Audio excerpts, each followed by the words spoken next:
The Drive. Now on the Fan Sports Network.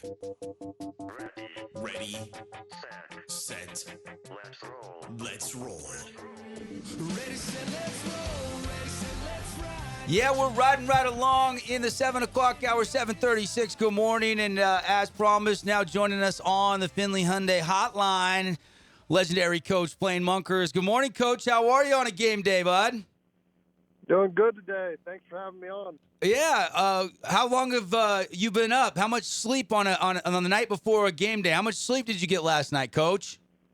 I was up late watching the freshmen and JV, and then we had a coaches meeting, make sure we got everything tied up for the game today, and then got home and got something to eat and got in bed about 11. So got a good night's sleep from there, and hopefully ready to go today. Yeah. Do you get more sleep after you've done this longer? I mean, or 20 years ago, Blaine Monkers, would you win on like 3 hours of fumes getting ready for a team like Mountain Ridge?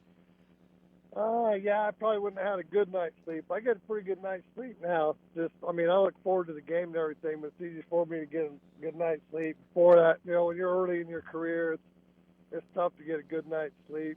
Even if you go to sleep, it's restless all night long, worrying about if you got everything covered. But I usually sleep pretty good before a game now, and hopefully it helps me on Friday night. We're looking forward to getting over there. It's our Boulevard home game of the week. Dixie hosting Mountain Ridge. We keep hearing about this Keeney running back, Coach, that just is one of the best running backs in the state. What can you tell me about what you guys will have to do to try to slow him down? Your front seven is going to have to be really good tonight. Yeah, they are going to have to be really good, but they're going to be used to it. They just faced a back that's just like him last week at Springville. So they're both big, tough kids. They run hard. They're fast. They're strong. A couple times last week, that kid just stiff-armed our defensive players right to the ground, just kept on running. A couple times we hit him right on the thighs, and he ran right through us. So they're good backs. We're going to have to get a lot of people to the ball. We're not going to be able to bring him down with one guy. So we're going to have to get a lot of guys there and rally to the football and hopefully at least slow him down. Our goal last week was to hold the kid under 200 yards rushing. I think we held him to like 180 or something. So obviously it wasn't good enough to win last week, but hopefully we can do the same this week, hold him down and put some points on the board at the same time. Was that frustrating a little bit last week, or was it just the first week of the season, no worries, we'll move on, because you guys didn't have an offensive touchdown? The only points came on that special team 75-yard kick return, from what I understand. Yeah, it was a rough week on offense. We had some things that were there. We just were missing them, and, it was just somebody on every play not getting the job done. So hopefully we can clean a lot of that up. We had some plays that were there, just weren't able to make them. So hopefully we can clean that up this week. Nobody really had a great game on offense. We didn't get the ball to Jackson Barvin enough. So hopefully we can clean it up this week and do a little better job. And, Coach, you talk about having to contain such a great running back like Keeney, and a guy that's going to help in that effort. Talk about Seth Morby. He came into the box frequently last week, had 7 solo tackles in your opening week against Springville, and he's nicknamed the Tortuga. Can you give me a little insight on the nickname too, Coach? I had no idea he had that nickname.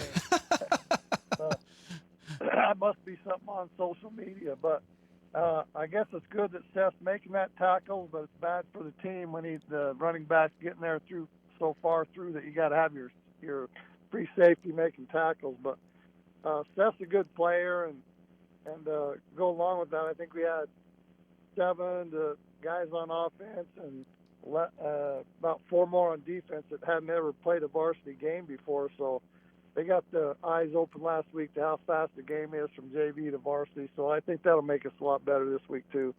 Talk to me about your quarterback. 1 week under his belt, you come into a new offense. I know there's a lot of reads, a lot of quick decisions he's expected to make. But Brock Parrish, do you expect him to make a big stride forward from week 1 to week 2, Coach? Well, he got a little dinged up last week and got a couple bruises and stuff. So he's actually going to be Wyatt Truman's going to start. Wyatt Truman's going to start this week at quarterback, and Brock's going to be the backup when we need him. But he's got to get some he had just, it's not any major injuries. He just got some things he's got to get taken care of before he gets his next start. Gotcha. So there you have it. So tell me about Wyatt Truman. These are two guys that were battling. Truman, before Brock Parrish probably moved in, was thinking he was going to be the starter. Then you get a move in, and then ends up going with him. Is Truman ready? Is he excited? What's the mindset been, and how has he looked in practice, getting reps and getting prepared for Mountain Ridge? He's looked really good. He actually came in last week towards the end of the game. I think he might have played the whole fourth quarter on offense, did a good job. So he got a few reps under his belt last week, and he's done a good job for us. He knows the offense really well because he's in it with the JV program, and he's got the skills. He knows he's got some things he has to work on, but I got confidence that he can go out and get the job done for us, and I hope he has a good night tonight. And Coach, talk about the guys protecting your quarterbacks. Kimo Lapati, he's a 6'6", 330 senior playing his first season of high school football. How is he acclimating to the high school program and the game of football, Coach? Well, that was his first varsity game ever last week. He kind of struggled a little bit, and he got hurt in practice Wednesday, so I don't know how much we're going to see of him tonight either. It's not any major injury, but he's probably going to be sidelined for a little. We might try him. I don't know. I haven't seen him today, but as of last night, he wasn't going to be able to go either. So he's kind of by the minute to see if he's ready to go tonight or not. If not, we'll have to have him. I have a feeling for him tonight too. What could you tell us about how Mountain Ridge looked last week? They were playing Fremont, of course. You know Fremont real well. Your former coaching grounds up there, but it was 37-20 the final score. What else popped on the film as you get ready for the Sentinels tonight? Well, they went on a run there in the second quarter, like they scored in the last 27 seconds of the half when the game was still in. They got 20 points in the second quarter, so they made a little run there. But other than that, Fremont kind of stayed with them most of the game, except for they got a long play right before halftime to end the half that put them up by 2 touchdowns. And it was a fairly even game except for a couple plays there. So score wasn't really an indication of how bad the game was. They're a good team. I mean, they're solid. They're sound on defense. They're kind of a bend but don't break. They, play off you a little bit. Well, it'll be the exact opposite of what Springville was last week. But they stay back, bend but don't break. They're tough by the goal line. Everything they do is sound. So that's obviously they're a 6A school, so they have athletes running around out there. So it'll be a tough task for us. And their defensive line was getting after Fremont's offensive line. So it's going to be the same thing we saw last week. We're just going to have to do a little better job than we did last week.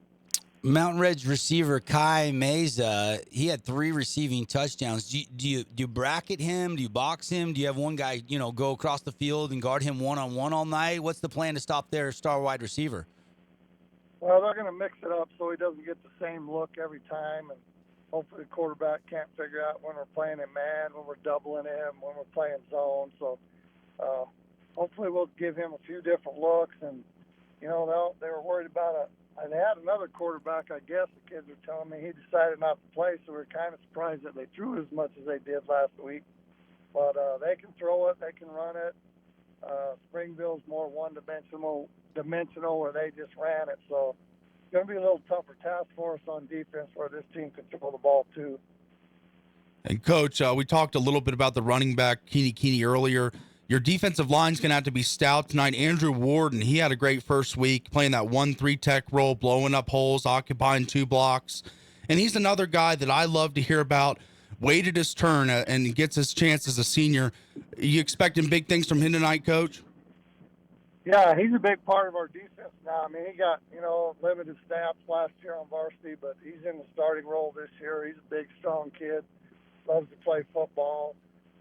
Isa Lapati started for us last year at defensive end, and he's back, and he had a pretty good game last week. So those 2 guys have got to be the anchor. The other 2 guys are a little undersized to be playing on the D-line, but they are who we have, and they're tough kids to get after. If they had size like those other 2, they'd be just as solid. But Andrew and Isa would be the ones that are going to have to to anchor that defensive line for us. And Coach, Anthony Christian, he's coming off the edge for you. That would be a big loss. Is he going to go tonight, Coach? Anthony Crichton? Crichton, I'm sorry. Yes, sir. Yeah. Yeah, no, he got injured last week, so he's out for tonight too. So we got to go with the backup from there too. But like I say, it's nothing season-ending with those guys. It's just they're a little beat up. We don't want them to get beat up anymore. And then take any risk of them not being able to go when region starts. Being a little bit cautious. So if I'm counting along, that's at least 4 starters that are out tonight, Coach. Potentially one could go. I mean, is there anybody else on the injury list? I feel like we're doing an NFL injury report for all the fantasy football fans out there right now. Yeah, it wasn't a good week last week or this week for injuries for us, but like I say, we're lucky and fortunate that they weren't season-ending and that the kids will all be back. And if it was a playoff game, they'd probably all go tonight. But we'll get a chance to get some other guys and see how they look and see how they're going to react to a varsity game and let those guys get healed up and be ready to go next week. Size-wise, how do you match up against Mountain Ridge? Are they going to be just as big as Springville? They're not quite as big as Springville. Springville's got 3 guys who are going to BYU. 2 of them are linemen. I count that as 6 since all 3 of them go both ways. But a running back, Dallin Johnson, one of the D tackles, and another kid that plays DN. They've already committed to BYU, so they were strong up front. Obviously, they were really good. We probably won't see a front 4 that solid all year long again. So Cool. They're not that good, but they've got good size. Like I say, they got good speed, but they're just not quite, Division I players yet. Coach, always great to talk to you. Thanks for hopping on with us on a game day, and hopefully we get a chance to talk to you a little bit pre and post game. We'll be over there tonight, and good luck against Mountain Ridge.